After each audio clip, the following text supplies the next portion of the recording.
Ja, oke, Frau Ajeng, bitteschön.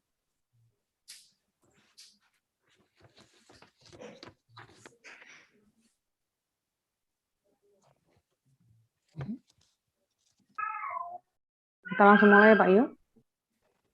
Ya, silakan, sudah ready. Ya. Caca?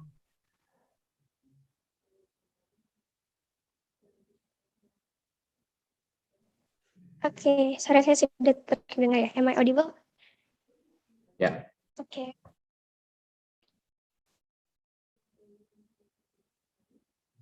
Ya, silakan saja. Assalamualaikum warahmatullahi wabarakatuh. Peace be upon you. Guten Abend, selamat sore, and good afternoon, distinguished guests, participants, ladies and gentlemen. His Excellency, the Vice Dean for Student and Alumni Affairs of Language and Art Faculty, Universitas Negeri Surabaya, Mr. Syafiul Anam, PhD. Respectable, the Head of German Language and Literature Department, Universitas Negeri Surabaya, Mrs. Dwi Imro'atu Julaikah, SPD, MPD. Respectable, the Head of German Language Study Program in STBA Yapari, Aba Bandung, Mrs. Oki Dwi Hapita, M.Hum. Respectable, the Chief Committee of today's talk show, Mrs. Ajeng Dianing Kartika, SSM Hum. Honorable, our speaker of today's talk show, Alena Ehrlich, as well, honorable, all participants of this talk show. First of all, let's thank God who has given us some mercies and blessings so we can attend this agenda without any troubles and obstacles. Ladies and gentlemen, before we are going further, I would like to introduce myself. My name is Novia Rahma, and it is a wonderful and precious chance for me to be your master of ceremony, and I'm here, delighted to welcome each and every one of you to talk show, How to Succeed in Journalism in Germany and Freiburg at a Glance with Alena Ehrlich, which is held by Sastra Jerman Language and Literature Department with Traveler Kompasiana Community and STBA Yapari Aba Bandung German Study Program. We would like to thank to everyone here for making time to attend this remarkable show. So, ladies and gentlemen, on this occasion, allow me to introduce you to today's agenda. The first is the opening, which I previously had read. The second is singing Indonesian national anthem, which is Indonesia Raya and also Mars Unesa. The third is the welcoming speech. The fourth is the photo session. The fifth is the core event, which is the talk show and also the Q&A session. And the last is the closing session. So ladies and gentlemen, let's move on to the second agenda, which is the singing Indonesia Raya and Mars Unesa. I am requested to the committees, please.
Okay, thank you so much to the committees. So, ladies and gentlemen, the third agenda is remarks. And I'm here immediately invite the Chief Committee, Mrs. Ajeng Dioningatika, to give her remarks. So, Mrs. Ajeng, time is yours. Okay, Assalamualaikum warahmatullahi wabarakatuh. I would like to talk in bahasa. Okay, selamat sore semuanya. Salam sejahtera untuk kita semua. Terima kasih atas atensinya, terima kasih atas kehadirannya pada kegiatan Talkshow sore kali ini. So on behalf of the committee, I would like to thank the speakers and also the moderators for their willingness to share knowledge and experiences this afternoon. We know that journalism is one of the promising areas of work, especially for our students majoring in language. So I hope that through this talk show, the students and all participants can get an idea of the speaker's experience as journalists in Germany. And I have to inform that our talk show this afternoon have various participants that come from various universities and also the public society who have interest in journalism. Jadi terima kasih atas kehadiran dan juga atensi semua peserta yang hadir yang sudah memiliki ketertarikan untuk mengikuti talk show kita sore hari ini. Jadi sore hari ini kita akan berbagi tentang pengalaman pembicara kita kali ini, Alena Ehrlich, yang merupakan jurnalis di Jerman. Jadi saya mewakili seluruh panitia talk show mengucapkan terima kasih banyak. Semoga kita bisa mengambil manfaat dari kegiatan kita sore hari ini. Dan juga talk show kali ini diselenggarakan bukan hanya UNESA saja, tapi UNESA di sini, Jurusan Bahasa Jerman UNESA, bekerja sama dengan Komunitas Traveler Kompasiana Koteka, dan juga STBA Yapari Bandung. Kami bekerja sama untuk mengadakan talk show jurnalistik ini dengan tujuan memberikan edukasi kepada para peserta dan juga membagi pengalaman pembicara sebagai jurnalis yang nantinya dapat memberikan manfaat bagi teman-teman semua yang hadir pada sore kali ini. Cukup sekian dari saya. Selamat mengikuti kegiatan. Semoga kegiatan ini bisa berjalan dengan baik dan memberikan manfaat untuk kita semua. Terima kasih. Wassalamualaikum warahmatullahi wabarakatuh. Waalaikumsalam warahmatullahi wabarakatuh. Thank you very much, Ms. Ajeng, for your delightful speech. So it is now my deep pleasure to introduce the Vice Dean for Student and Alumni Affairs of Language and Art Faculty, Universitas Negeri Surabaya, His Excellency Mr. Syafiul Anam PhD, to deliver keynote speech, and afterward, we would like to request Mr. Syafi to officially open this talk show. So Mr. Syafi, time is yours. Okay, thank you very much, Mbak. Assalamualaikum warahmatullahi wabarakatuh. Good afternoon to you all. Let me say hello to all who have come and joined this talk show this afternoon, especially the speaker, Ms. Alena Ehrlich. I also would like to say thank you very much to all involved in the organizing this event, from the German Language and Literature Department, especially Bu Ajeng, and then Komunitas Traveler Kompasiana, and then the German study program of STBA Yapari ABA Bandung.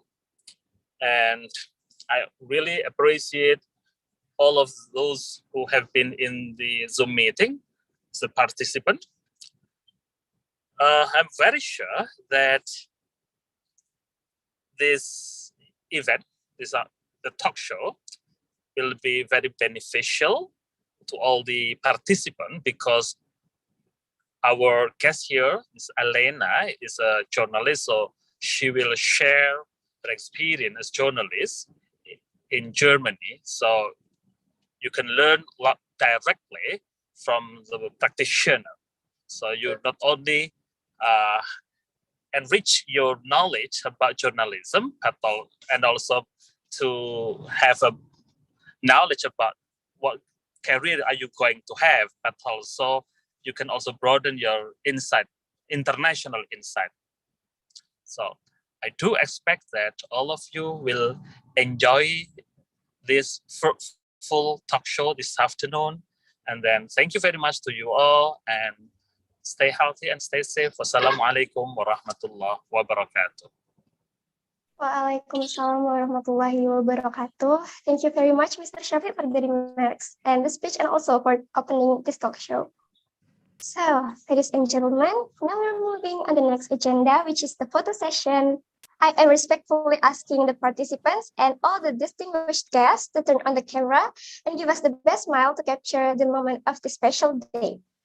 Okay? Okay, I think we need to wait for a while, yeah, to make sure everyone is ready. Okay. Okay. Jadi kita berfoto dulu ya, teman-teman semua. Okay, please allow me to count in 3, 2, 1. For the next slide, please to the committee. 3, 2, 1. Okay, and for the last slide, please. 3, 2, 1. Okay, thank you very much to the participants, guests, and of course to the committees.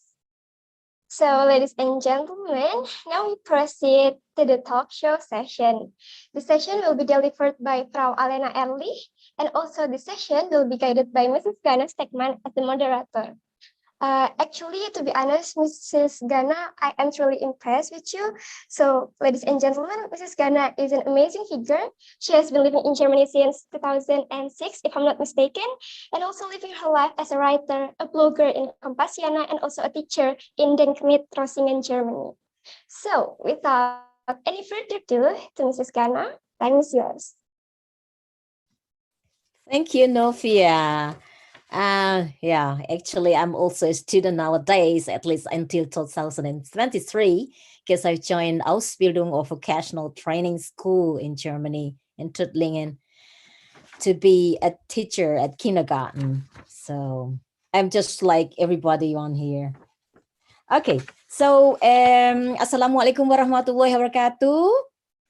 Good morning, everyone in Germany, because now it's still 11 o'clock, around 11 o'clock, and in Indonesia it's already in the afternoon, around 16, 17.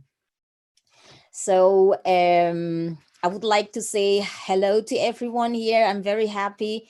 I'm looking forward to see all of you. I hope that we can meet in December, because I already bought my ticket to fly over.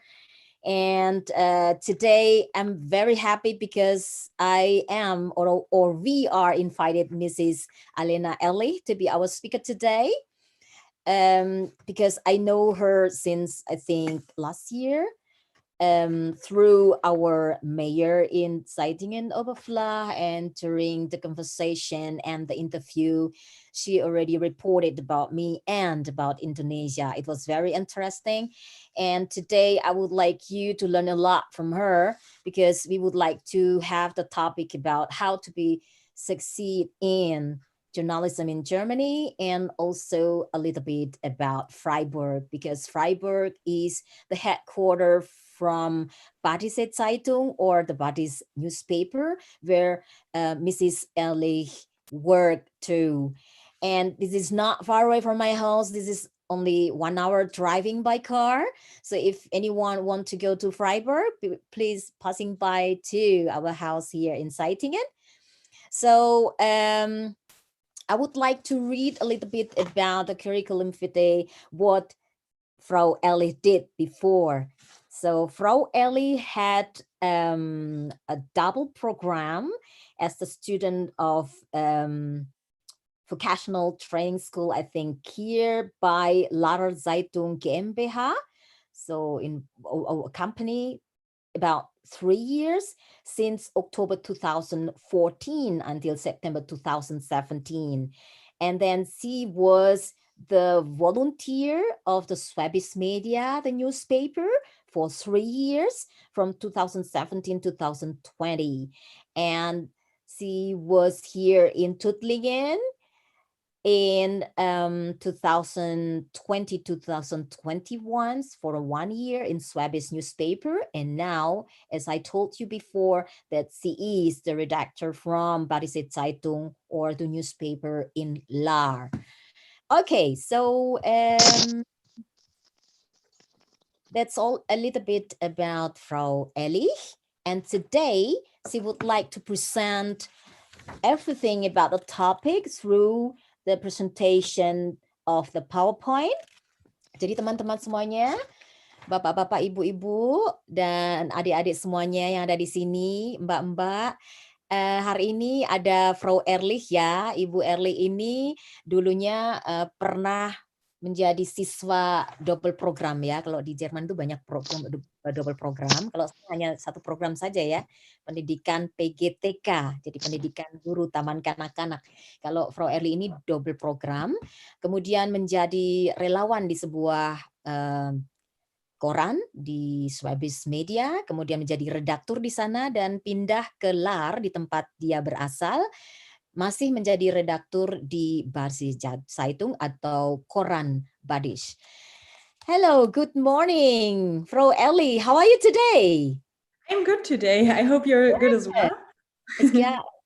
I think today is beautiful. I think I can see the blue sky and the colors of the leaves. They're changing a lot. Yeah, from the green one. Yeah, it's nice to see the fall in Germany, because we don't have it in Indonesia as well. Jadi teman-teman, saat ini di Jerman sedang musim gugur. Jadi daun-daun tuh cantik banget kalau buat jalan-jalan, buat selfie Instagram. Waduh, cool banget ya. Karena daun yang dari hijau itu berubah menjadi kuning, merah, dan warna coklat. Jadi warnanya tuh kayak warna-warna apa ya, kalau dibilang tuh warna-warna yang instagramable banget. Jadi kayak untuk foto-foto gitu bagus gitu ya. Dan hari ini kita akan banyak memperbincangkan tentang bagaimana pengalaman Frau Ehrlich dan apa yang sudah dia lakukan selama ini menjadi jurnalis di Jerman. Beberapa hal yang ingin saya garis bawahi adalah bahwa Frau Alena Ehrlich ini pernah memuat tentang saya dan apa yang saya lakukan untuk Indonesia di sini, dan dia menceritakan tentang budaya Indonesia di Jerman. Ini adalah sebuah promosi yang bagus karena tidak hanya tentang jurnalisme ya, karena dia juga bercerita tentang budaya Indonesia meskipun dia belum pernah ke Indonesia. Suatu hari nanti kita akan tarik dia ke UNESA ya untuk jadi speaker di sana, untuk jalan-jalan ke Bali, ke Lombok, dan Papua. Okay, now it's your time. You can open your PowerPoint so everyone can see what will you share today. Yes. Okay, I'll try to share my screen and to open the presentation. I hope you can see it. Mm-hmm. Okay, Yes. Can you see the presentation? Yes, I see it. Journalism. perfect. Okay. So also from me, I would like to welcome all of you. I'm really excited that you are interested in journalism in Germany. I think it's great to have like just a cultural exchange and to let you know a little bit about what I do, how I started to work in journalism, and what we are doing every day. So can I just start or? Yes, Yeah. yes, just started. Jadi teman-teman, Ibu Ehrlich atau enak dipanggil Alena ya, dia ini ingin banyak bercerita tentang jurnalisme di Jerman dan dia senang sekali hadir di sini karena ini merupakan kesempatan yang luar biasa. Nggak usah terbang ke Indonesia, sudah berada di Indonesia. Please go ahead. Okay, To the so next. I prepared my presentation and I will stop from time to time so Mrs. Stiegmann can do some translation, right? You can see the structure on what I planned to talk to you about today. First, I will start to tell you a little bit about myself. Mrs. Stiegmann already did it. And then I want to give you a little overview about how the media landscape is structured in Germany. And then I will let you know ways how to become a journalist. Actually, there are a lot of ways to get started, but I'll just tell you the most common way to find experience.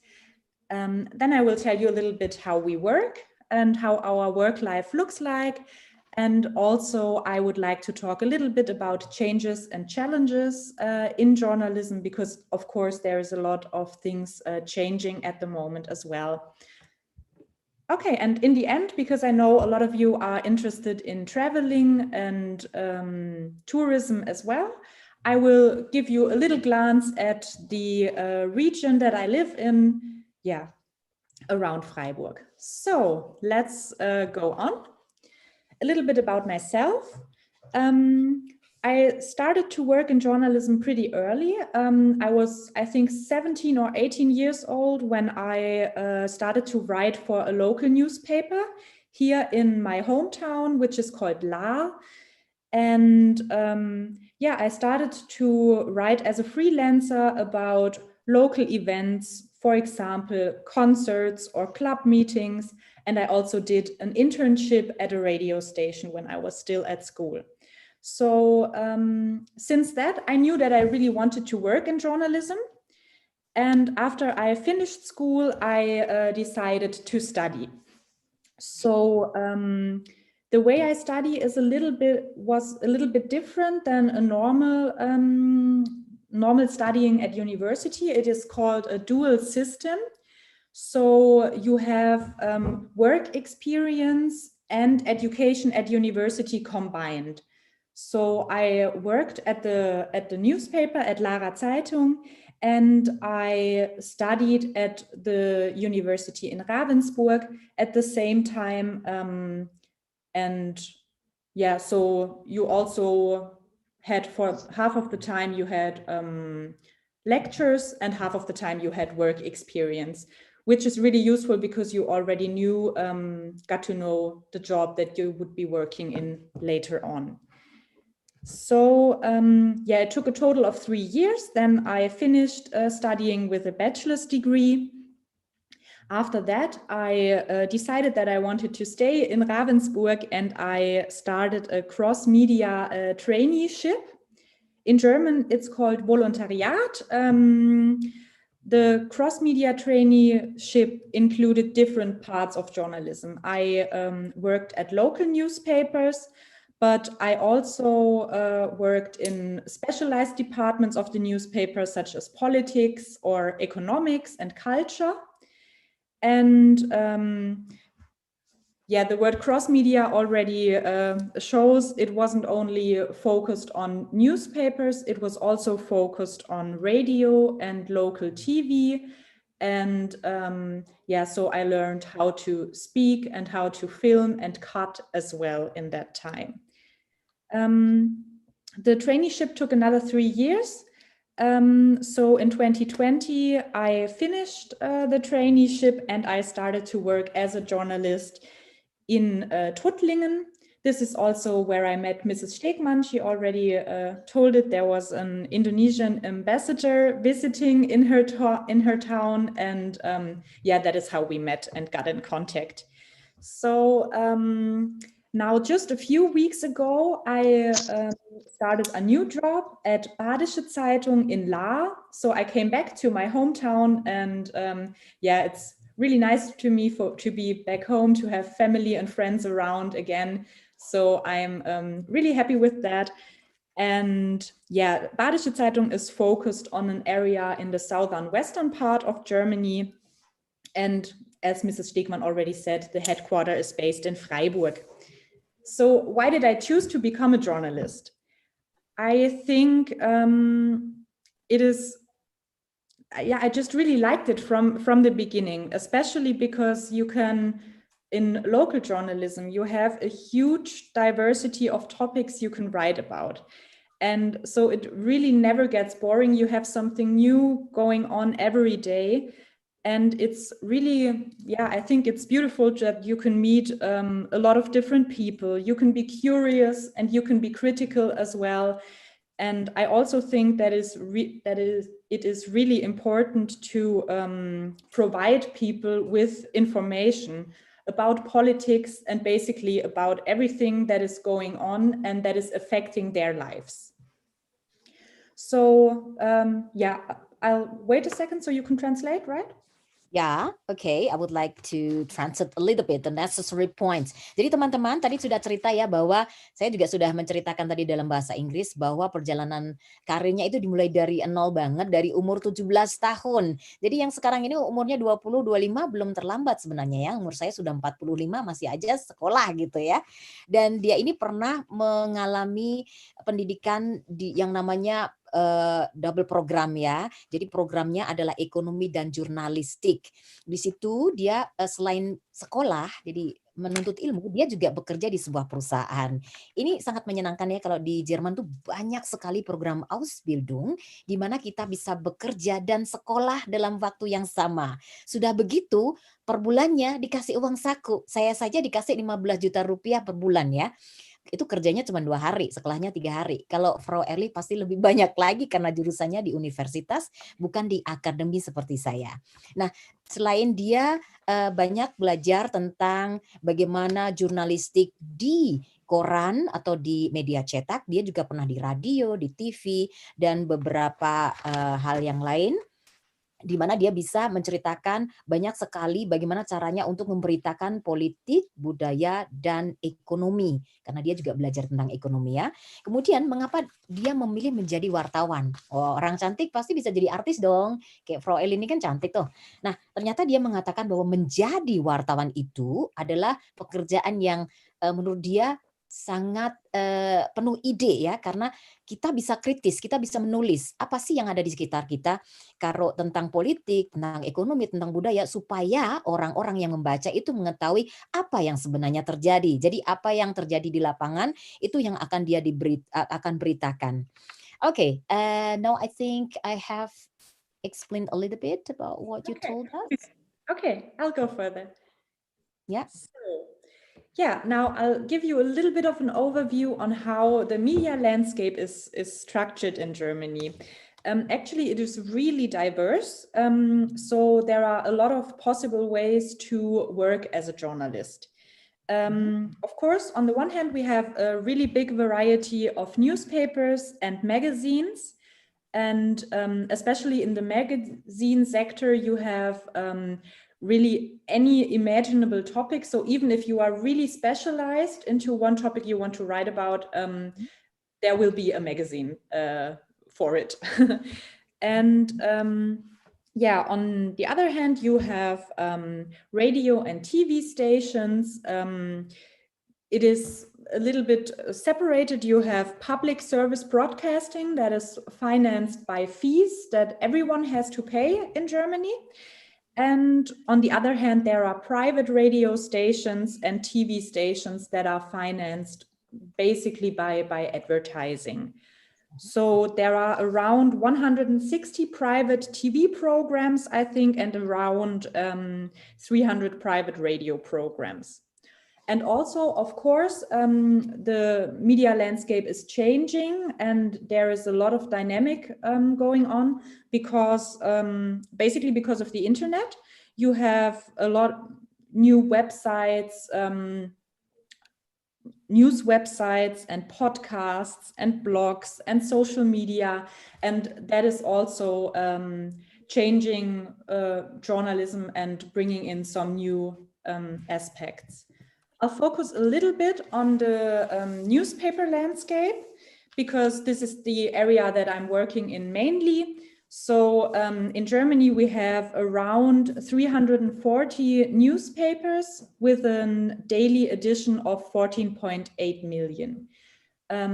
E-paper is like the digital version of the newspaper. The edition is still pretty low with 2.2 million, but I think it will be rising and has been rising throughout the last years. There are 6 national newspapers that are distributed all over the country, but you can also see it's 6 national newspapers, but 340 newspapers in total. So by far the biggest part of newspapers are focused on certain regions in Germany. For example, like the Badische Zeitung that is focused on the southern western part of Germany. There are many, many local newspapers all over the country. In newspaper journalism, there are working around 13,000 journalists. When you think about the freelancers that are also writing for the newspapers, there will be way more as well. Also, when you take a look at the history of newspapers, you can see that the financing has changed drastically. Today, almost 3/4 of the income is generated by the distribution. So that means that the users and the readers they pay more than 70% of the newspaper's income. Only 1/4 of the income is generated by advertising. When you go back a couple of decades, maybe to the, I don't know, 70s, 80s, maybe 90s, it used to be the other way around, and the level of distribution and advertising income, it just really changed throughout the last couple of years. Okay. Good. So, jadi teman-teman tadi sudah banyak diceritakan ya, ada di layar juga bagaimana gambaran koran marketing di Jerman. Jadi meskipun orang Jerman itu kan belum modern nih teman-teman, tapi ternyata banyak orang loh yang masih baca koran, paling enggak mereka yang sampai usia yang kalau generasi muda mungkin umur 50 itu masih baca koran gitu ya. Kalau yang tua-tua pasti selalu biasanya punya koran nasional. Kalau di daerah kita biasanya Grensbote karena tinggal di Tuttlingen, dan di Badische Zeitung ini biasanya mendistribusikan korannya itu untuk daerah Jerman Selatan dan Jerman Barat. Kemudian di sini juga di layar ada sekitar 13.000 jurnalis tadi ya. Dan dia mengatakan bahwa kayaknya sekarang ini kan sosial media kan lebih berkembang ya. Tetapi itu merupakan hal yang menjadi sebuah tantangan besar bagi koran media cetak seperti koran di Badische Zeitung ini, karena tentu saja orang generasi muda seperti adik-adik semua di sini ya, banyak menggunakan sosial media ketimbang membaca koran. Saya pengen tanya juga nanti ya, mungkin sudah masih ada nggak sih generasi muda yang di Indonesia ini baca koran? Kalau dulu waktu saya muda, saya masih baca koran, tapi nggak tahu teman-teman semua, adik-adik semua di sini ya. Tapi kalau di kita ini karena banyak koran yang sudah tahu mereka ini ada saingnya dengan sosial media, mereka akhirnya membuat e-paper. Artinya mereka yang berlangganan, mereka bisa juga untuk membacanya lewat tablet begitu ya. Jadi mereka bisa mengakses berita lewat elektronik. Jadi tidak usah ada yang mengantar seperti kalau zaman dulu itu kan orang keliling begitu ya. Tapi tetap masih ada. Jadi generasi tua yang memang harus memegang koran. Jadi mereka tidak bisa menggunakan tablet atau iPad atau apa yang bisa membuat mereka untuk mengakses berita lewat e-paper tersebut. That's all. Please, the next. Dan silakan teman-teman nanti yang mau menanyakan sesuatu silakan menuliskan di kolom chat untuk saya deteksi nanti dan saya persilahkan untuk bertanya. Okay, please go ahead. Okay, so let's talk a little bit about how it is possible to become a journalist. I already told you a little bit how I personally started to work in this area, but actually there are many ways to get started. I think most important is you should be curious. You should be, you should like to talk to people, and you should like to think critically and just be interested in everything that is happening around you. So when it comes to the decision what you want to study, there are also many options. You don't necessarily need to study journalism in particular if you want to become a journalist in Germany. So I know a lot of colleagues that actually studied, for example, history, politics, economics, German law, or basically anything, any other subject. And yeah, it really depends on what you do, what you want to do. When you want to specialize in a certain part of journalism, for example, in science or economics, then it's good to have a really specialized knowledge about that part that you write about. But for example, in local journalism, it is good to have a really broad knowledge on different kind of topics, because you will write about basically everything that comes up in the area that you live in. And that can be anything from politics to economics to culture and yeah, and just everything. So so you have a lot of options of what you want to study. In my case, I also studied economics with a focus on journalism. So yeah, that was for me a good way to get started. And after studying, it is common to do a traineeship. I already told you it's called Volontariat in Germany. And normally it takes between 1.5 to 3 years, depending on the content of the education and depending on where you want to do this traineeship. So in my case, I did the cross-media traineeship. It took 3 years. That is a relatively long time. On the other hand, you had quite a lot to learn because it wasn't only newspaper journalism, but also TV and radio as well. Okay, did you have any tip how to apply? For example, the right application, what you should enclose in the application, or another tip that you have already gained before? Yes, if you want to apply for a job in journalism or for a traineeship or anything, it's always good to try to collect experience beforehand as well. You can do internships and or for example blogs, or if you write an own blog, it can be useful, and you can include all these experience that you have with your application as well. So for example, whenever I applied for another job, I always included some of the writings that I did before, some of the articles, like the favorite ones that I wrote so far. And I think it is really useful to do that. And if you have like a website or a blog, or if you're active in that kind of way and you have writing experience, it's always good to include examples to show that you already did something. Okay. And yeah, that would be maybe a tip that can be helpful.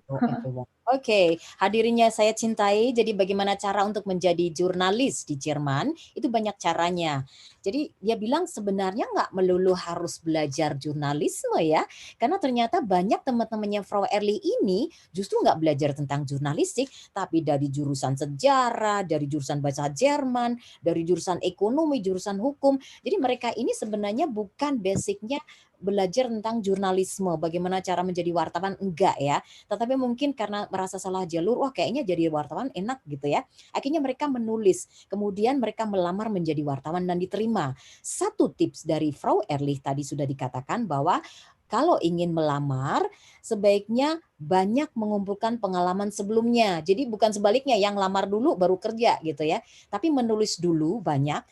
Bahkan katanya menulis di blog pun yang sebenarnya itu adalah media yang sosial media begitu ya, jadi nggak dibayar begitu, itu merupakan aset yang bagus karena ini menjadi referensi bagi perusahaan koran untuk melihat bagaimana cara seseorang atau bagaimana calon dari wartawan ini sudah berupaya untuk menulis, menumpahkan talentnya menulis di situ dengan topik yang berbeda, ada topik masakan, topik wisata atau topik apa aja. Kemudian dia mengatakan bahwa yang ada kalau misalnya ada beberapa orang yang ingin untuk menjadi wartawan. Nah, sebelum menjadi wartawan, ini kan harus punya pengalaman. Salah satunya dengan menjadi relawan, kayak program training intensif gitu ya. Itu antara 1,5 sampai 3 tahun. Kadang ini ada yang namanya vergutung atau yang dibayar begitu ya. Ada yang mungkin gratisan gitu ya. Jadi ini untung-untungan aja. Nah, bagi teman-teman yang ingin melamar harus banyak-banyak mencari informasi di kalau di internet juga banyak sih sebenarnya ya. Kemudian melamar dengan melampirkan link dari tulisan-tulisan yang sudah dilahirkan, misalnya di blog atau di koran apa, di majalah apa begitu ya. Karena menurut dia menulis itu tidak hanya melulu di koran tetapi bisa juga di majalah. Bahkan di majalah itu pun justru lebih berwarna. Okay, so we go to the next page. Yeah, okay. Now I thought I could tell you a little bit about how a typical day in our office looks like. We don't start so early. We start working normally around 9 o'clock in the morning, and we just start by coming to the office. We check our mails, we structure our day and see what is most important. A little bit later, we have the first conference in the morning. The whole team is coming together. At the moment, some of us are working at home in the home offices. Some of us are working at present in the office. And we combine that, so we have the ones that are at the home office, they join us in a Zoom meeting. So we talk about the most important topics of that day. And based on that, we will plan the newspaper for tomorrow or for the next day that is coming. And when we did that, we start our research. So we already talked about with which people we should talk about the topics that we want to write about. So we start our research, we do interviews, and then we write our articles and edit the pages. So what is really important throughout the day, we still need to keep an eye on any new developments that might come up. So when something more important is happening, when there are breaking news that are really important, the planning can change anytime. So sometimes you already have the newspaper finished at the end of the day, and then there is suddenly a really important decision. So you have to change everything all over again because it's just a more important topic. So you have to keep an eye on that all the time. In the afternoon? Yeah. In the afternoon, yeah. Please go ahead. Okay, so in the afternoon we have a second conference. What we do there is we, at that point of time, most of the newspaper is done. and we take a look at the headlines. We check if everything is right on the pages. We talk about if there is anything else we can do to improve what we did so far. And and then we do some small changes. And as long as there is nothing else coming up, if there are not any new developments, some breaking news or anything, then we are done around 6 p.m. in the afternoon. And some of the last steps, then we also prepare the articles for our website, and the pages of the newspaper are ready to be printed. If I see your rundown from 9 a.m. to 18 p.m. to 6 p.m., it means more than 8 hours. Yeah, we have a break in a lunch break. Okay. So it's not 9 hours. I think normal work day is around 8 hours. But yeah, right. It can be longer. It depends, because sometimes when something new is coming up, when you have to react quickly, you can't just really say, okay, it's 6 p.m. I will go now. Sometimes you have to stay a little bit longer if there is still a topic that is important, but it depends. Normally it's around that time. Okay. Yeah. So about the topic itself, you make it based on reality, what is happening surrounding with the people, or you just because you see it or you hear it from social media, something like a booming, something like that, or both of them? I have another foil on how to find okay. Yeah. Okay, so we will talk later. Yeah. Okay. Do you want to translate? Yeah, I will translate it a little bit. Jadi teman-teman yang sudah bertanya nanti akan saya persilahkan, karena ini presentasi dulu baru nanti bertanya, dan pertanyaan terbaik akan mendapatkan merchandise dari sponsor. Dalam hal ini adalah Universitas Negeri Surabaya dan STBA Yapari Bandung. Jadi rajin-rajin ya untuk menulis pertanyaan, karena nanti akan saya persilahkan.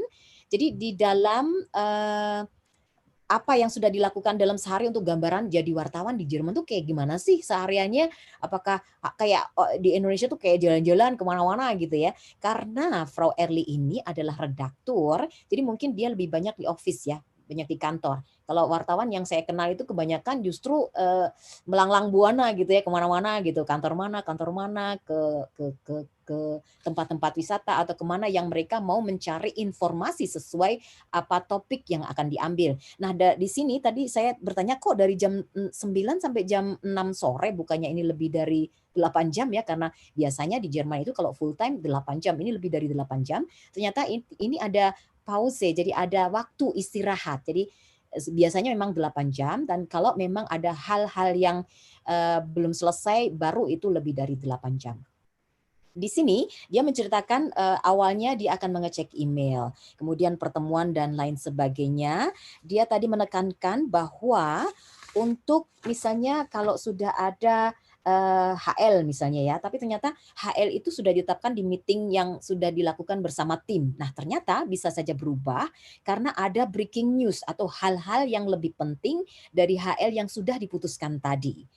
Dan kemudian dia juga mengatakan bahwa small changes ini atau perubahan-perubahan kecil dari apa yang sudah diperbincangkan oleh tim tadi biasanya akan dibicarakan lagi di konferensi kedua atau di meeting kedua, meskipun tadi di meeting yang pertama sudah diperbincangkan.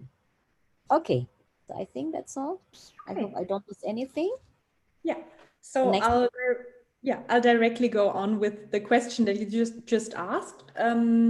How to find inspiration in local journalism? What do we write about? Ms. Stegmann already said it's about the reality that happens in the area that you live in. So, but you can still find inspiration. For example, sometimes it is really easy when you have, for example, a certain event that is coming up. It can be a cultural event, for example, a concert or a festival in the city or something like that. Then it's easy to find topics to write about. because you can talk to the people who organize the event. You can write about the event itself, or you can talk to other people that are included with it. So, and another part that is that we write about almost every day is political decisions and discussions that are important for the area that we live in and the people here. So you can check on how political decisions will influence, for example, their work life or their private life as well, and find people who can talk about their experience. And yeah, sometimes politics also lead to discussions and conflicts. So, for example, when some citizens are unhappy and unsatisfied with decisions that have been made. So whenever there's discussion coming up, it's always interesting to write about that. And yeah, sometimes we also have press conferences or press releases that we get from, for example, from cities or companies or organizations. And depending on what they write about, what they think that is important, we can think about if we want to write about this in the newspaper as well. But yeah. Then another way to find topics that is really good is just to check the calendar for historical events that have been in the past or anniversaries. And it's always good to have the calendar in mind and to think about things that have been, for example, 50 years ago or 100 years ago or 25 years ago. So you can see if there is something you can write about. And also in local journalism, it is just really important to be attentive and to observe what is important for the people in the region that you live in. And also Mrs. Stegmann already said it can be really useful to take a look at social media, at Facebook, Twitter, and all of that, because people are discussing what is happening in their lives, and it can be really helpful to find the one or another topic. Okay, so in general, I would say you can write about basically anything as long as it is extraordinary. It can also be a person that has an interesting or unusual hobby. You can portray them. Or also if there is an organization that is doing something important, for example, in voluntary work, can be interesting as well. So you have a lot of possibilities to find topics. Okay. Just have to listen carefully all the time. Okay. Good. Jadi teman-teman, seperti yang saya sudah singgung sebelumnya di halaman sebelumnya, saya sudah bertanya apakah yang ditulis di koran Jerman ini apa yang terjadi di Jerman saja, atau apakah hal-hal yang booming di sosial media kayak di TikTok, ada di Twitter, ada di Facebook biasanya itu juga menjadi topik yang disinggung atau ditulis di koran mereka. Ternyata benar, ini bisa jadi seperti itu karena ini bisa saja menarik untuk para pembaca mereka. Kemudian selain itu ada juga tentang private lives atau kehidupan pribadi dari misalnya dari artis, dari politiker atau dari budayawan yang ada di sekitar Jerman. Kemudian ada juga press release yang dikirim oleh beberapa perusahaan atau beberapa organisasi, dan mereka tidak lupa untuk mengecek. Kalau misalnya bulan Oktober kan ini kalau di Jerman itu kan Herbst ya, jadi musim gugur. Apa sih yang ada di sekitar bulan gugur itu, musim gugur? Oh, ada ini nih, ada Halloween misalnya, atau mungkin ada festival apa namanya ya, Kurbis itu apa sih namanya? Waloh, bukan, apa sih namanya bahasa Indonesia, lupa deh. Kemudian ini yang akan mereka tulis di sana. Kemudian juga beberapa profil yang menurut mereka ini patut untuk ditulis, misalnya relawan Jerman yang terbang ke Afrika, kemudian membuat program di sana dan kembali ke Jerman. Jadi hal-hal yang menarik, yang extraordinary, yang tidak biasa, yang patut untuk diberitakan kepada para pembacanya. Okay, we go to the next page. Yeah. let's talk a little bit about changes and challenges that are coming up in journalism, because in some parts you can see that there is changing a lot, and it's noticeable too that there is some kind of pressure as well. There are, on the one hand, there's the final situation in newspaper journalism. I already told you that the way that newspapers are financed is changing. And on the other hand, you have costs that are rising, for example, for producing and distribution. And another challenge is that the number of customers, the subscribers that read the local newspapers, is declining. So the edition has been going down in the last couple of years, actually all the time. And so it is important. Also, the average newspaper reader is quite old. So it is important for newspaper companies to find ways to reach younger generations and to generate income not only with the printed product, but also with digital products, for example, on their website and with the e-paper and stuff like that.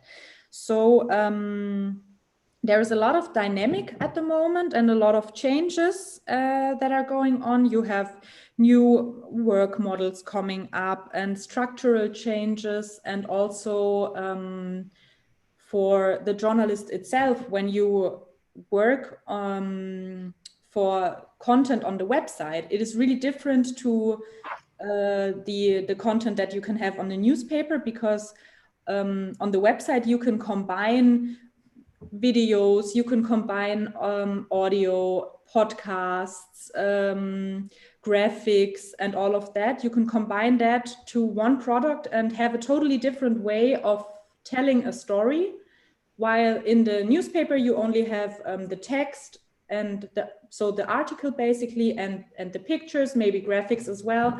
But on the website you can really combine all of the media that you have. So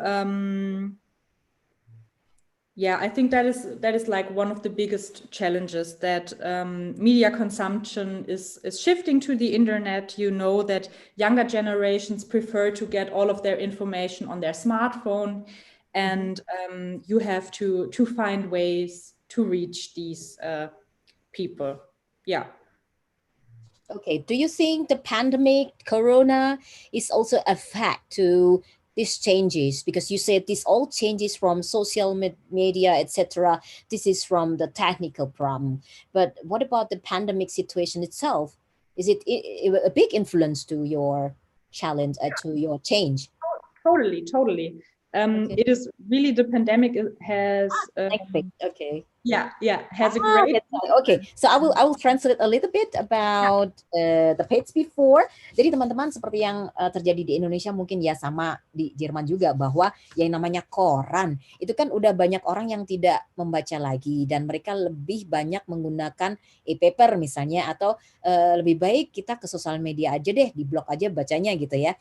Nah, ini merupakan tantangan yang berat bagi koran-koran di Jerman, seperti koran yang di mana Frau Ehrlich ini berada, khususnya untuk proses produksi, distribusi juga. Makanya mereka ini sudah berupaya untuk menuju digitalisasi. Artinya mereka yang ingin membaca koran bisa juga untuk membaca secara e-paper. Nah, menurut dia ini juga satu keuntungan, bahwa kalau koran itu udah digitalisasi gitu ya. Artinya mereka ini udah masuk website yang dimana justru lebih colorful, lebih berwarna, karena tidak hanya berita yang ditampilkan di sana, tapi juga video juga bisa masuk. Jadi orang interestnya semakin banyak begitu ya.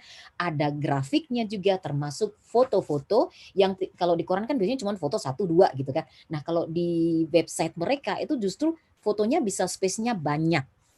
Okay, we go to the new challenge, the pandemic. Yeah, as you already asked, of course, the pandemic changed the way we worked a lot. I think it is something completely new that came up all over the world. I think everyone was affected by it, and it was like a totally new situation that no one really could have imagined. Yeah, So no. also work life changed drastically. One point was that suddenly when the numbers were rising, social distancing was required. In the beginning, there were no vaccinations and the disease was completely new. So it was important to keep the distance. Right. Therefore, we started to work in home offices, which Okay. was a Work from home. completely new situation for us. Yeah. Normally, we are we don't spend all of the day in the office. We are out on appointments and meet a lot of people in person normally. So this changed a lot, and to keep in contact with our colleagues, we started to use Zoom conferences as well.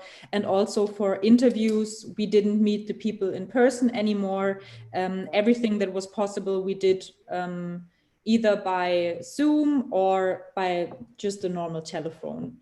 So, but also the pandemic didn't only affect the work life itself, it affected the whole economy in Germany. So you had companies that had to reduce their working hours, shops and restaurants, some of them had to close for several months, and therefore they also had a lot of financial pressure because they didn't have any income. They got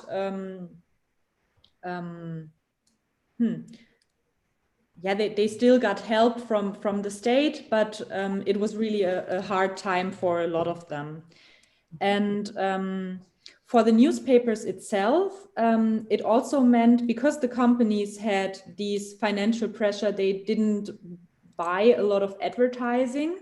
So you could see that in the finances of the newspapers as well. But on the other hand, there was also something good, I would say, for journalism and the media, because news companies and newspapers, TV, radio, any kind of journalism became a really important source for the information about the current situation. So sometimes the pandemic was really confusing because you had a lot of information coming in every day. You had restrictions that were changing every couple of weeks, sometimes even daily. And sometimes, it was just so confusing that people just needed a reliable source of information. And I think that was something good for journalism, because you always have some parts of society that are really critical and skeptical, and that are, they don't really believe that journalism is independent and free, and that, sometimes it is hard to convince these people. So I think in the Corona pandemic, it was one part that you noticed, okay, news companies are important to provide the information and also to explain what it means to everyone in their everyday life. So one thing many newspapers did was news blogs on their websites. A big advantage was that it is possible to react really quickly whenever regulations changed and whenever there are new infection numbers or information about the disease. So they made these news blogs on their website, and they had the newest information on top all of the time. Are you all vaccinated, the journalists in your newspaper? Are you vaccinated already completely? Yes, I am vaccinated completely. I think most of them are. I don't know in particular, but I think a lot of them are, yes. Ya, oke. Good. Jadi teman-teman, ini adalah satu tantangan yang besar dengan adanya COVID pandemik ini, bahwa ini juga mempengaruhi seperti halnya sektor lainnya di ekonomi dan pendidikan, misalnya bahwa mereka harus work from home alias bekerja dari rumah. Jadi apa-apa saja yang biasanya mereka langsung interview dan lain sebagainya, mereka harus janjiannya tuh ketat banget, dan mereka kalau memang sudah maksimal nggak bisa ya hanya lewat jalur telepon begitu ya.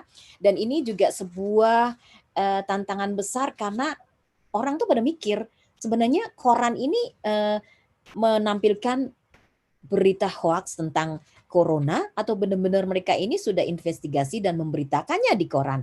Makanya ini mereka harus hati-hati banget, dan di media website mereka ini mereka juga bisa melihat bahwa orang juga bisa dengan cepat untuk mereaksi atau memberikan respon terhadap apa yang mereka tulis, dan dari pihak koran sendiri mereka juga bisa memberikan reaksi yang cepat, misalnya menulis data-data yang terkini, misalnya berapa jumlah yang terinfeksi, berapa jumlah vaksin yang sudah dibagikan, berapa orang yang misalnya harus divaksin di sebuah daerah dan lain sebagainya. Okay, to the maybe next. I'll add a little bit of information because the pandemic didn't only change the way we worked, it also changed what we could write about, because social and cultural life, which is really a big part of our reporting normally, it suddenly was completely paralyzed. So there was nothing going on. No one could meet in person. So from one day to another, everything was about the pandemic. And you had infection numbers, you had the social distancing, you had the lockdowns and everything that came along with it. So for some part of the time, there was almost nothing else to talk about, which was a completely new situation for us as well.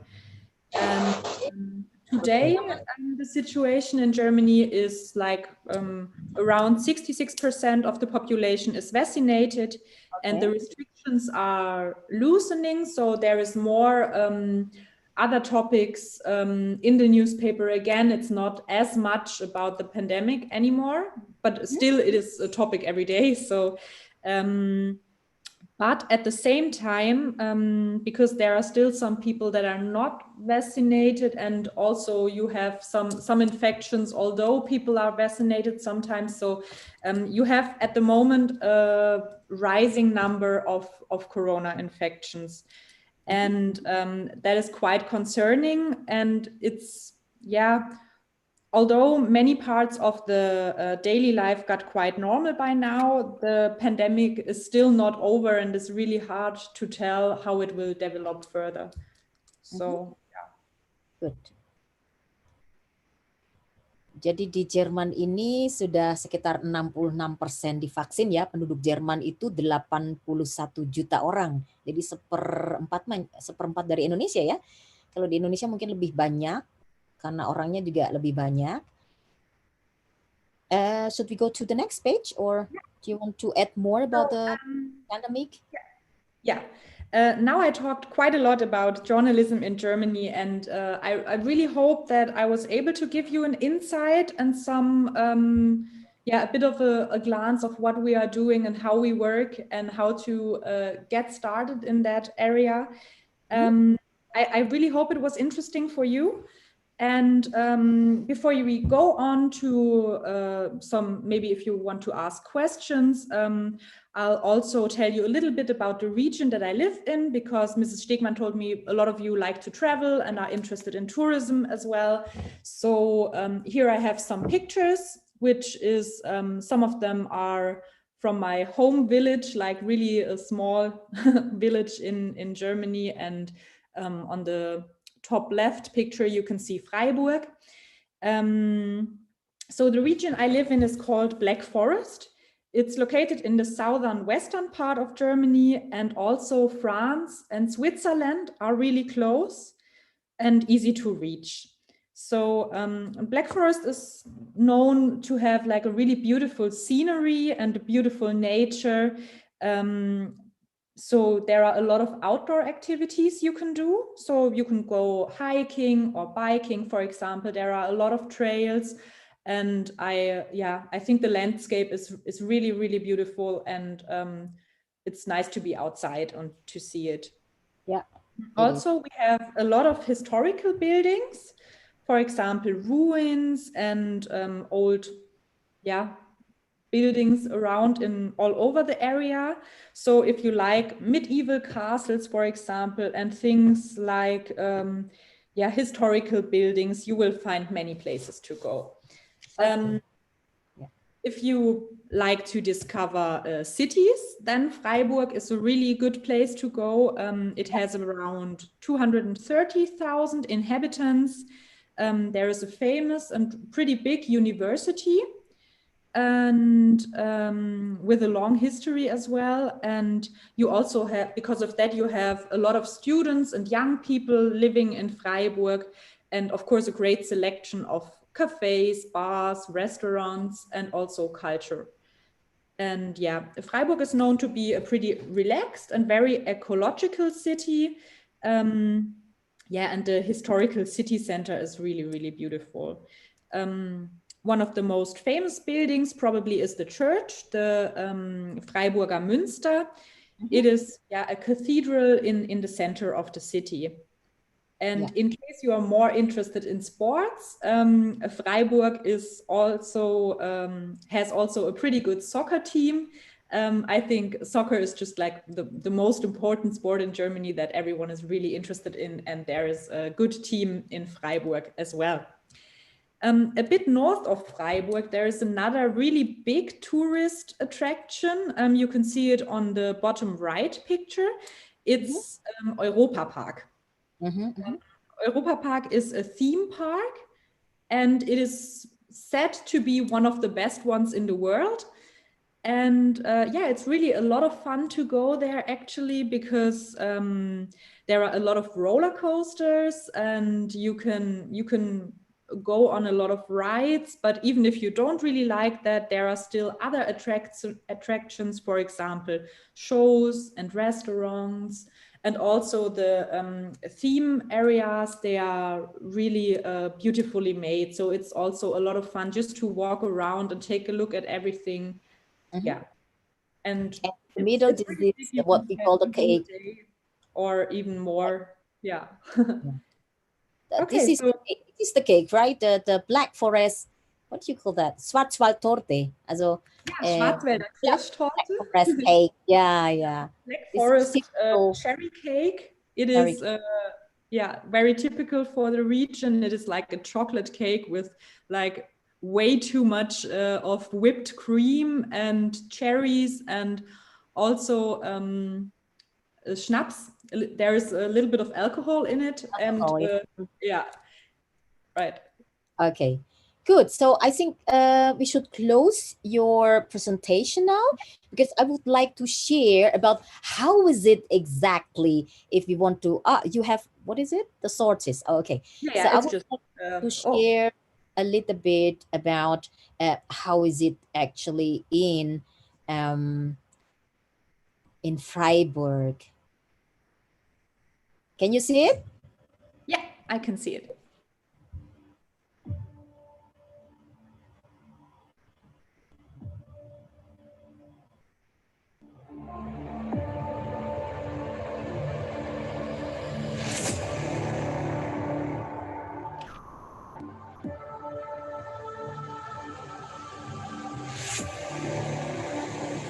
So this is the Munster, right?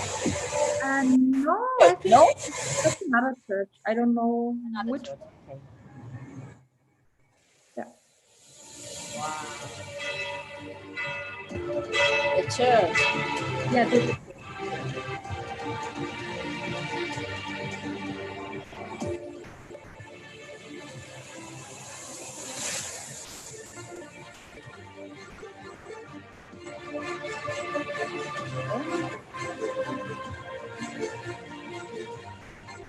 Terasa terbang ke sana ya.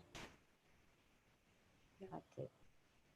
Yeah, so you could see in the center of the city there are a lot of historical buildings and.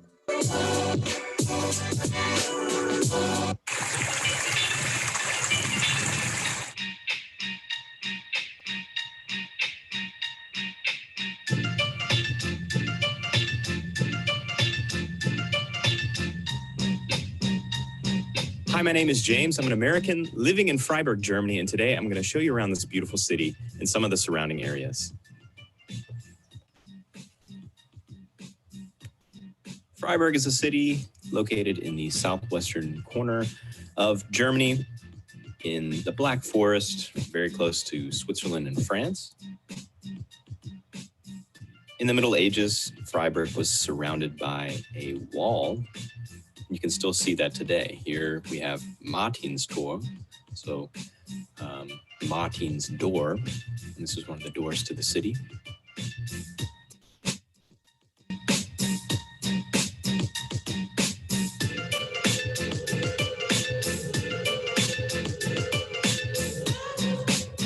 And here we have Schwabentor, one of the other remaining doors to the city that was rebuilt after World War II.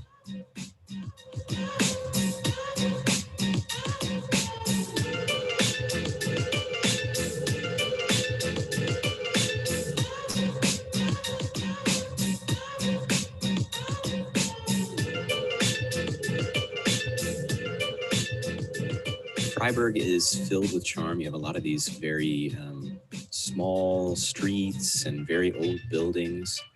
A very key element that you can't miss in Freiburg are these little Bächle, the little rivers that run throughout the city. I believe in the Middle Ages they were used as basically the sewer, which couldn't have smelled good.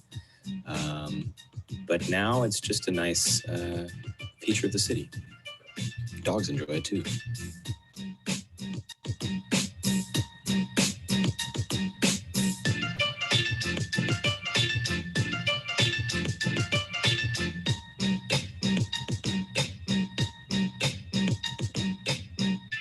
Another idyllic water feature in Freiburg, and here is a statue of an alligator with a mask on, of course, for coronavirus.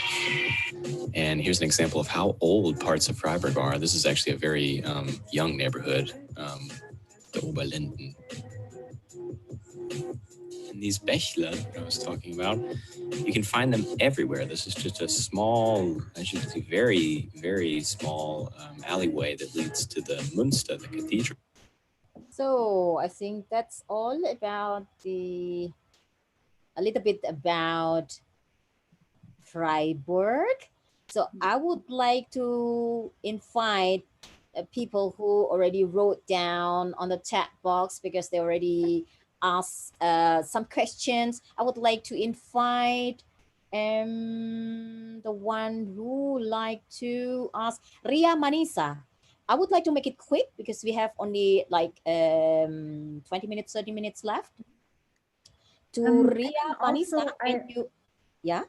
Yeah, I would like to offer, because I've seen there are quite a lot of questions already in the chat.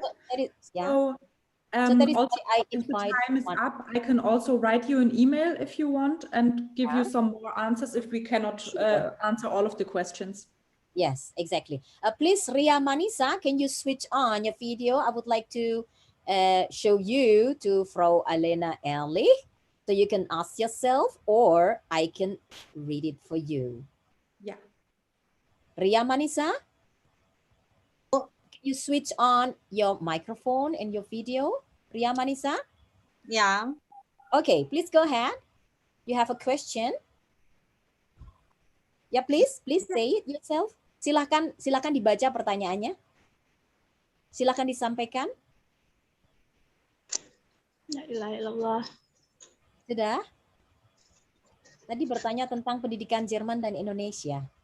Ya, mau nanya nih Bu Gana, apa perbedaan sistem pendidikan Jerman dan Indonesia? Bagaimana sistem ekonominya dan budaya apa yang menjadi kebanggaan di Jerman? Contohnya kalau di Indonesia ada Bali, Lombok, Jogja, Papua. Kalau di Jerman apa yang membanggakan? Okay, so this was from Ria Manisa. So Frau Ehrlich, she asked about how is it the education system in Germany, and how is it the difference among the cultures? Because I think we have like 16 nations, also Bundesländer. So maybe one another, you have your own specification or something unique that make difference from, for example, Baden-Württemberg to Berlin, or to North Rhine-Westphalen, or so on. Okay, so the first part was about the school system, right? Yeah. About the education.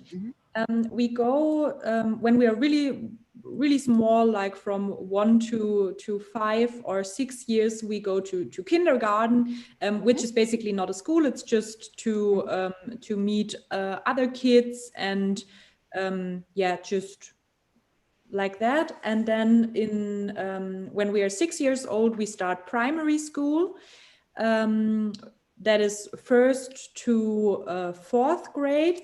And after that, we go to another school. I don't know if it's like high school, maybe. And you can do different kind of programs depending on how your marks have been in primary school. You can do maybe Ms. Stegmann can translate a little bit then, I will like Realschule or Gymnasium. And when you go to gymnasium, you can study at university afterwards. Ya, jadi Risa atau teman-teman semuanya yang ada di sini, bahwa pendidikan di Jerman itu berbeda dengan di Indonesia ya. Kalau di Jerman itu biasanya kita atau Kindertageseinrichtung itu biasanya dipentingkan karena saat ini Jerman piramidanya kan terbalik, banyak orang tua ketimbang orang muda. Nah, orang tua ini harus disokong. Kalau nggak banyak orang yang bekerja, berarti negara terbebani dengan hutang yang banyak karena harus membayari orang tua.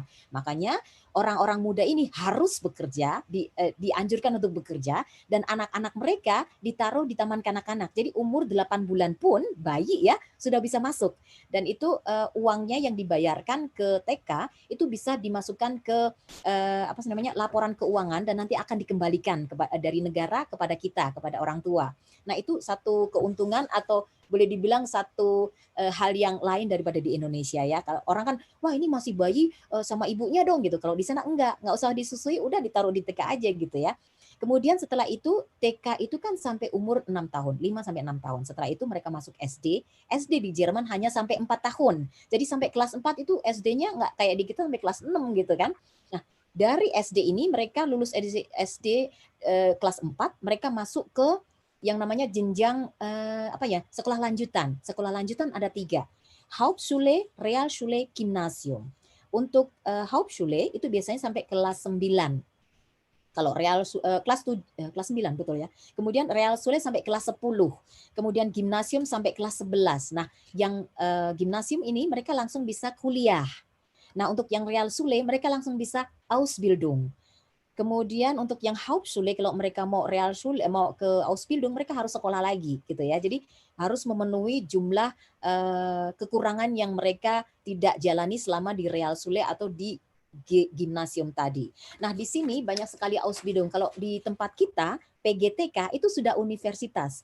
Jadi saya kalau di Indonesia PGTK universitas, di sini downgrade ya, turun pangkat, jadinya akademi. Jadi kelasnya lebih turun lagi.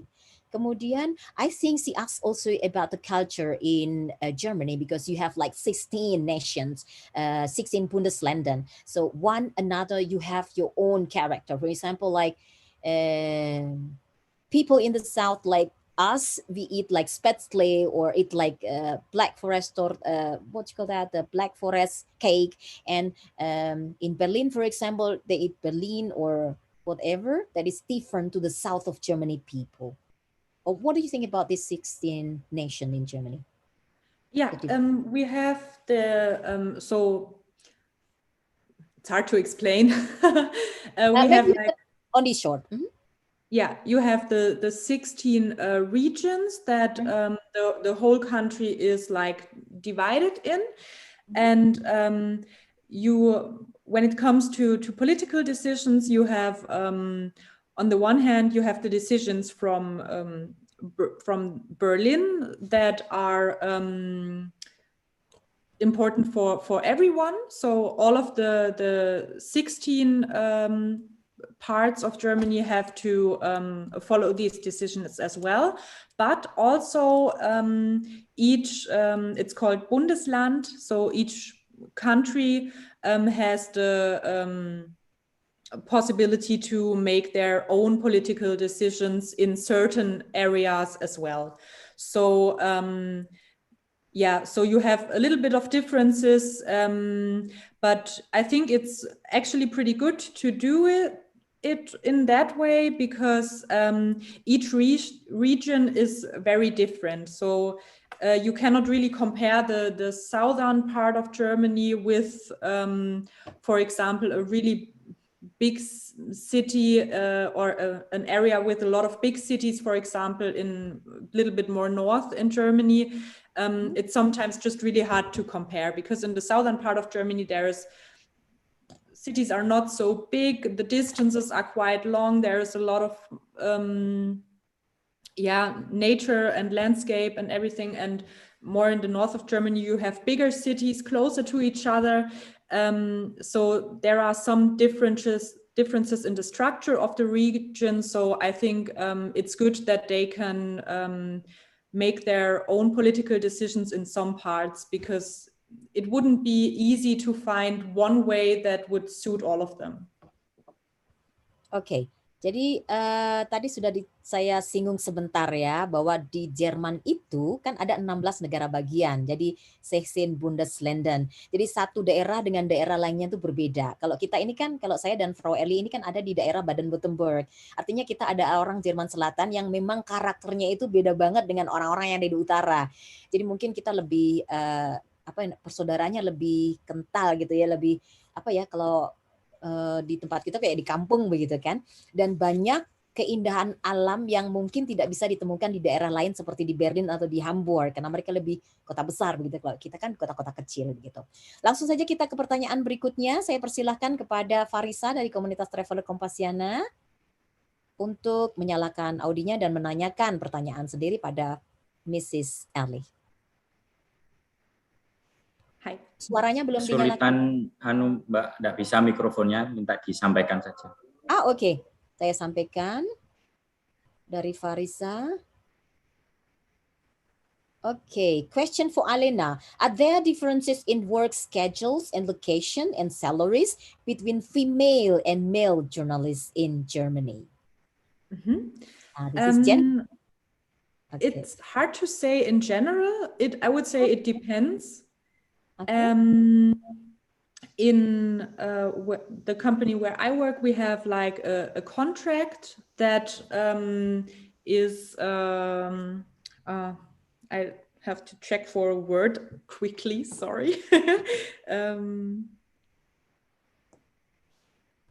So let's check. Yeah, we have a contract with a fixed income depending on your work experience.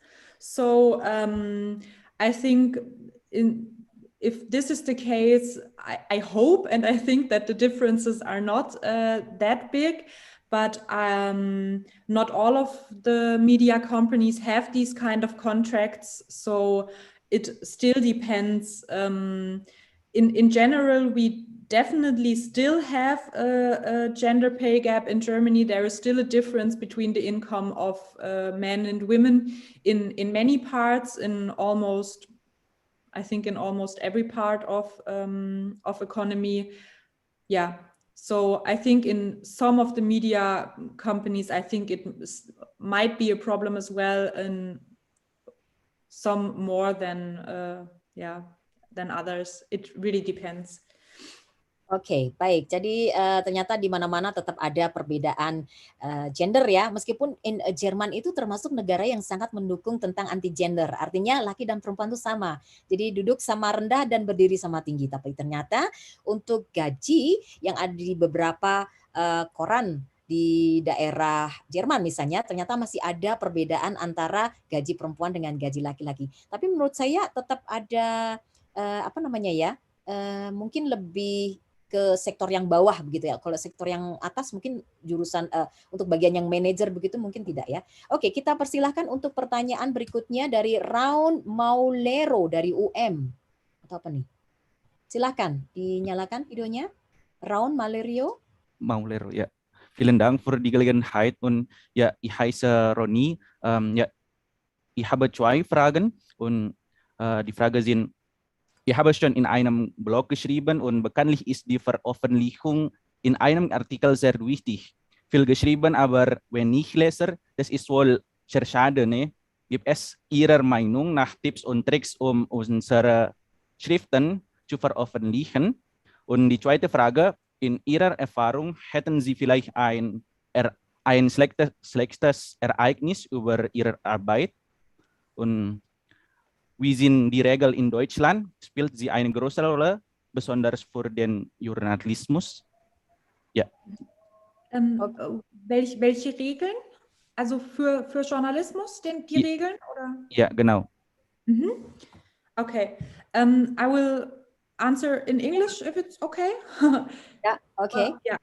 In Germany, we have the Constitution and the freedom of press, and that we are free in our research and without any influence is based in the Constitution. So we have a lot of freedom, but still, you asked about bad experiences.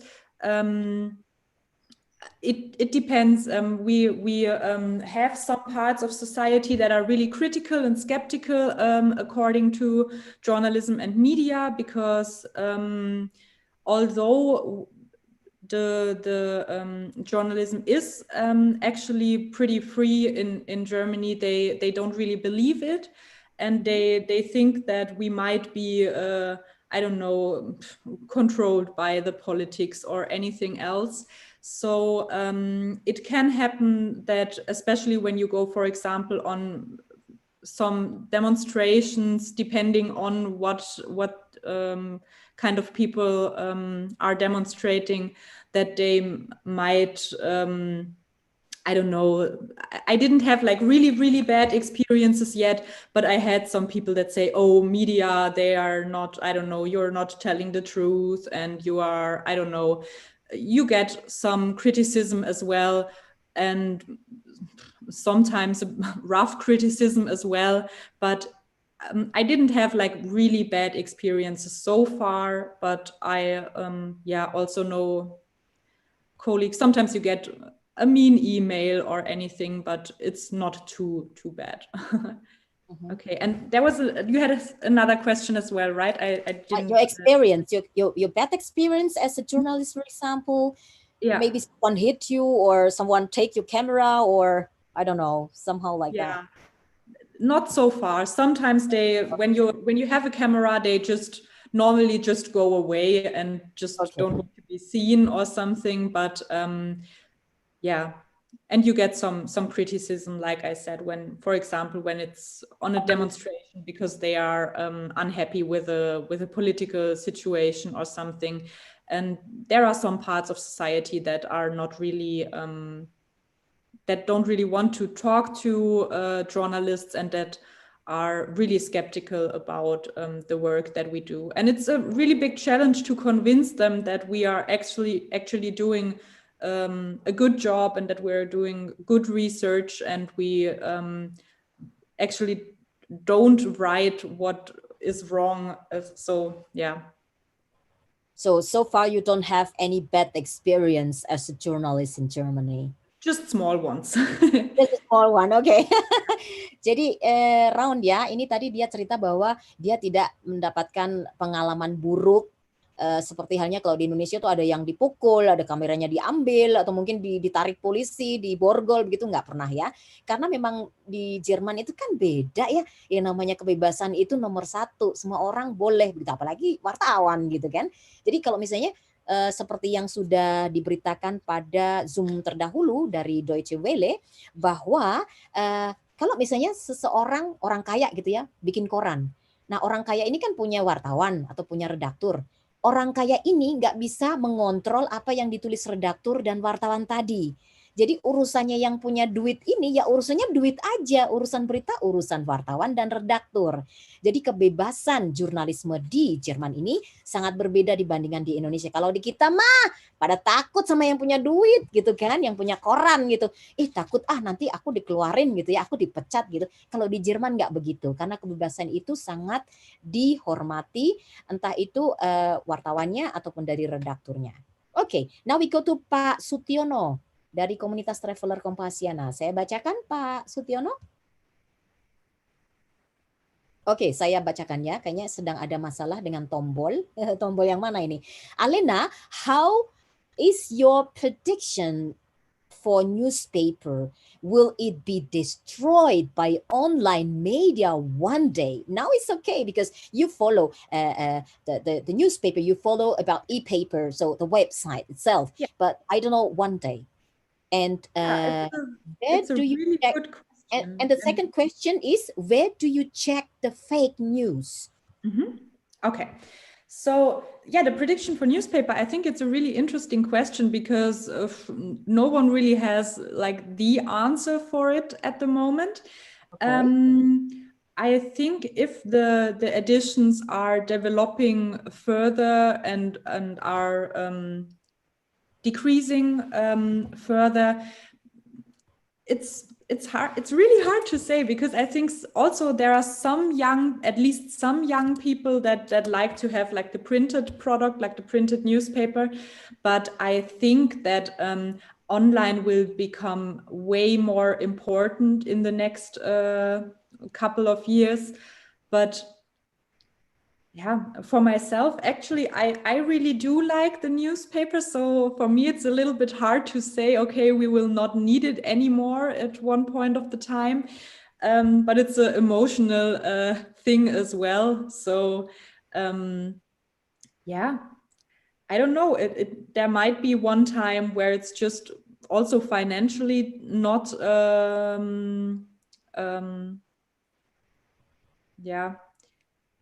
useful or not financially not supported.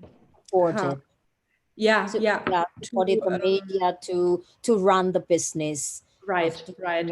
Reporting. Now, and the second question is about where do you check the fake news?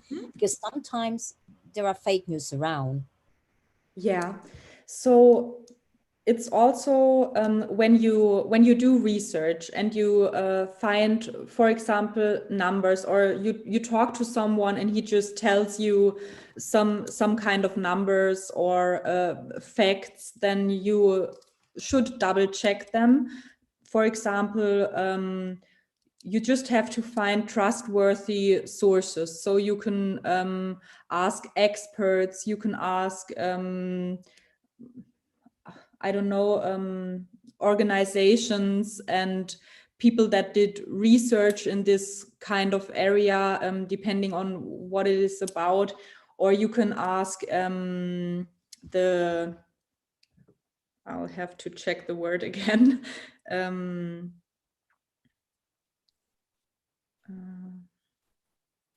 Ich glaube auch, okay, dass Sie auch auf Deutsch antworten, weil also Mbak Gana will dann dann antworte ich gerne. Ja. Dann antworte ich gerne auf Deutsch in dem Fall, genau, weil das sind einfach, manche Vokabeln sind dann wirklich schwer.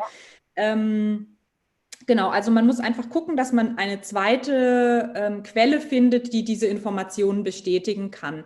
Gerade wenn man mit jemandem so im persönlichen Gespräch ist und der jetzt nicht gerade irgendwie eine Studie oder so irgendwie parat hat, sondern einfach irgendwelche Zahlen und Fakten in den Raum wirft, dann ist es schon wichtig, dass man nochmal überprüft, ob diese Zahlen auch stimmen. Also es gibt ja verschiedene Organisationen, die Zahlen und Daten erheben. Da kann man nachschauen, wenn es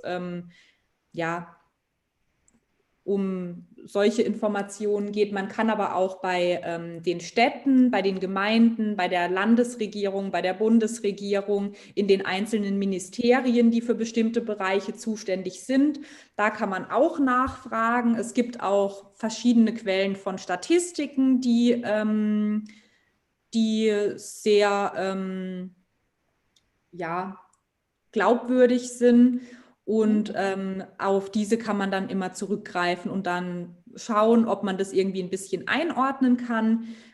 Außerdem ist es auch oft wichtig, wenn es gerade ein kontroverses Thema ist, dass man beide Seiten zu Wort kommen lässt. Also wenn es zu einem Thema irgendwie 2 Meinungen gibt oder mehr, dass man versucht, alles rundum zu beleuchten. Und dann ist natürlich auch die Frage, gerade im Internet sind natürlich viele Fake News unterwegs, weil auch einfach jeder ungefiltert Dinge im Internet veröffentlichen kann, egal ob er jetzt Journalist ist oder nicht. Das kann halt einfach jeder tun und da ist es manchmal schwierig. Deshalb, was ich immer wichtig finde, ist einfach zu schauen, was ist die Quelle, und wenn nicht auf Anhieb irgendwie eine Quelle ersichtlich ist, die auch seriös ist, dass man dann immer erstmal ein bisschen vorsichtig ist und im Zweifel einfach einmal zu viel nachfragt und nachhakt. Und ja, es ist nicht immer ganz leicht, Fake News auf Anhieb zu erkennen. Ya, oke. Jadi Pak Sutiono tadi jawaban pertama tidak bisa dijawab karena dia sendiri juga masih belum tahu ya kalau sekarang ini masih survive karena mereka juga sudah merambah ke era digitalisasi dengan website dan seterusnya. Kemudian pertanyaan yang kedua tadi dia mengatakan bahwa untuk menanggulangi atau namanya banyak fake news ya di sekitar kita, dia harus mencari zweite Quelle atau sumber kedua yang terpercaya. Karena sekarang ini kan semua blogger bisa nulis, semua orang biasa bisa nulis, wartawan juga menulis. Jadi harus melihat dulu dari mana quelle atau sumber ini. Apakah sumber ini abal-abal?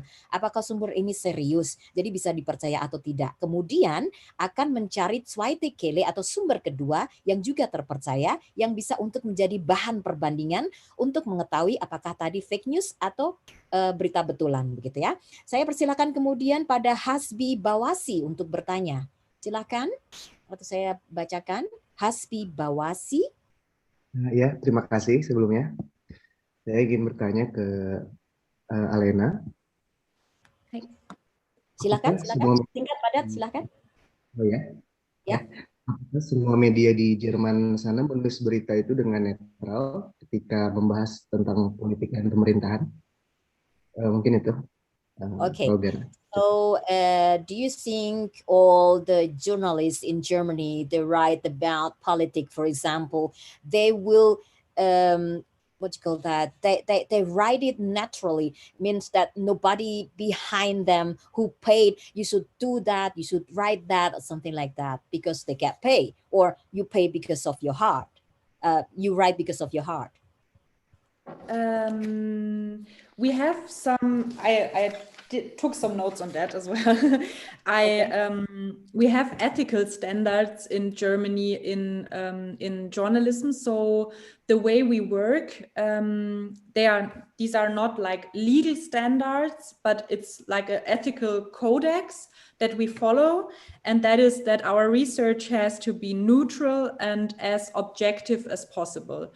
So it is not, we shouldn't get paid or influenced by anyone. Is really not common to do that, and it's also not according to the ethical standards that we work with.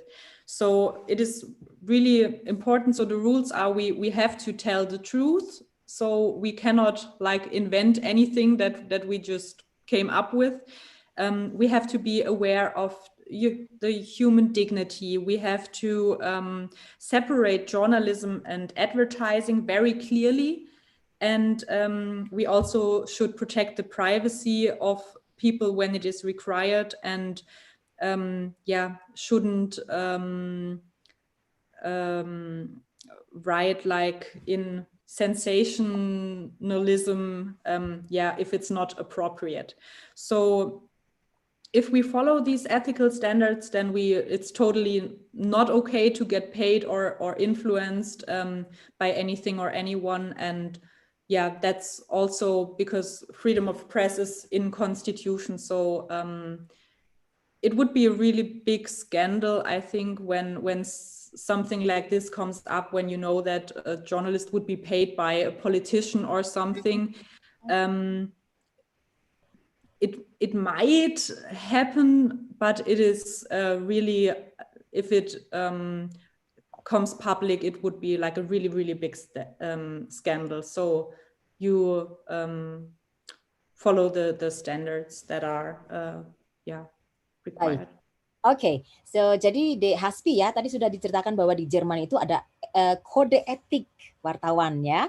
Jadi misalnya salah satunya adalah memproteksi, jadi melindungi data-data pribadi dari orang yang diwawancarai misalnya. Kemudian memilah-milah dan tidak mendapatkan bayaran. Jadi untuk korupsi seperti kalau wartawan diwawancarai terus dikasih duit itu jarang banget terjadi di Jerman ya. Oke, karena waktunya sudah mau habis, saya akan membacakan pertanyaan terakhir. Setelah itu akan saya rangkum dan waktu diserahkan pada MC. Jadi pertanyaan dari Ilham. Halo Elena, do you also write essays? If you do, where can I read all of your essays? Because now I've just started to write essays in German. Okay. Short answer, no. I don't. Okay, really. but maybe they can read your articles in Grenzbote or in the Badische Zeitung. Yeah, you can find my articles in Grenzbote, yeah, and Badische Zeitung as well. Because they restructured the website, sometimes the articles are paid content, so you have to subscribe to be able to read it. But yeah, of course, my articles are on the websites of the newspapers that I used to work. There is a lot. There are a lot of them.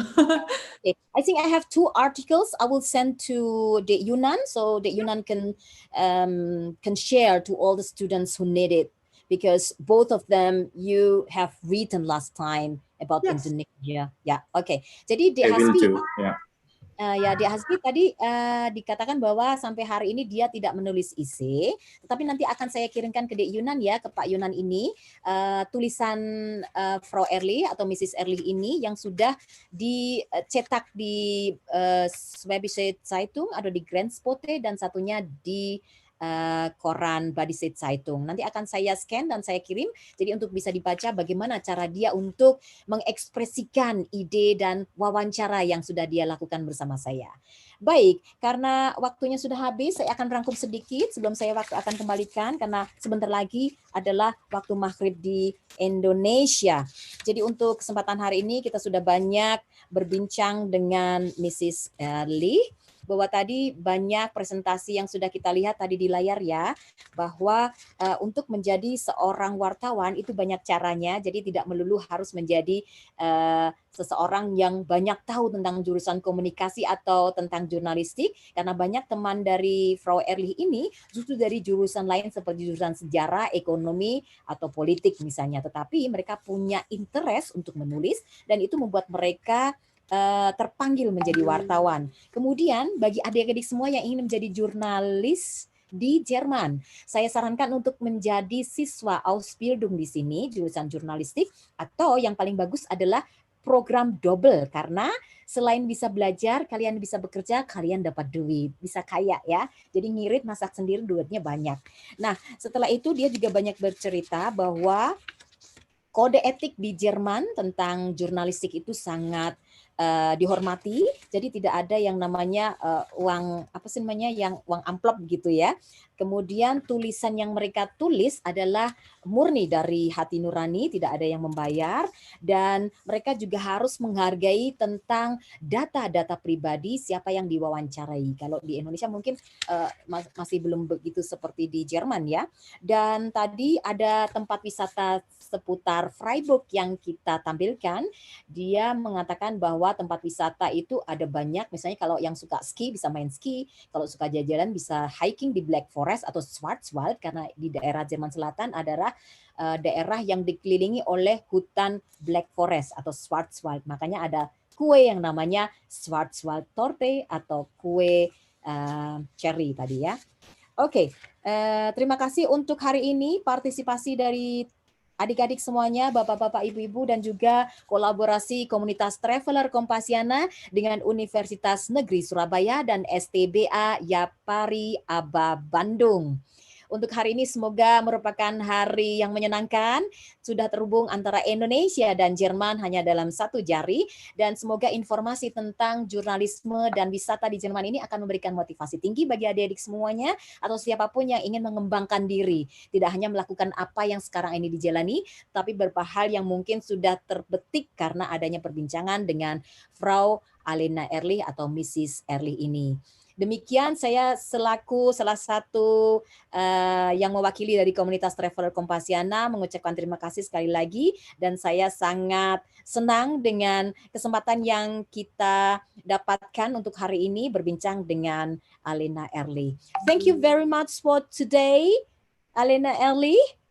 And I hope that all the students can take all the advantages, your information, your ideas and everything, and can follow to be a journalist in Germany one day. Or at least they can visit you in your newspaper, in your office in LAR, so they can learn a little bit about how is it exactly day in daily. Oke, saya akan sambung ke MC De Novia. Silahkan. Yeah. Okay. So also thank you for having me and asking me to join the talk show. It was a new experience for me. I hope it was interesting for you. And also, if you still have some questions, Mrs. Stegmann has my email address. She can give it to anyone if there are further questions. I would like to answer them then by mail or anything, or you can also find me on Facebook and just text me if anyone has any other questions.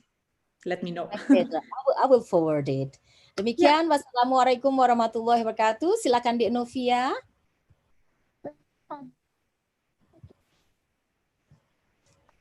I think your microphone is still off. You should switch it Caca on. belum ada suaranya. Hello, Tess. Am I audible yet? Now it's okay. Yeah. Now it's okay. Okay. Okay, thank you so much, Frau Alena Ehrlich, for sharing your journalism journey and experiences, which are very, very interesting for all of us here. And I would like to deliver my thanks to Mrs. Gana as our moderator in today's talk show. So, ladies and gentlemen, we finally come to the end of today's agenda. And here, I would like to remind to all the participants, kepada teman-teman peserta talk show pada hari ini, dimohon untuk meng-capture atau meng-screenshot layar Zoom-nya dan mengisi link presensi yang dikirimkan di kolom chat Zoom sebagai bukti kehadiran teman-teman peserta sekalian, yang nantinya juga akan digunakan untuk mengirimkan sertifikat. Seperti itu. Oke, sembari menunggu, saya akan melanjutkan ke closing session. So, ladies and gentlemen, these are the agendas we have presented to you all in this evening or morning in German. Yeah, we hope you discover and learn something new, and thank you so much for your attention. See you on the next occasion. Wir bedanken uns für Ihre Aufmerksamkeit. Wir nächsten Gelegenheit. Assalamualaikum warahmatullahi wabarakatuh. Have a good day, everyone. Waalaikumsalam warahmatullahi wabarakatuh.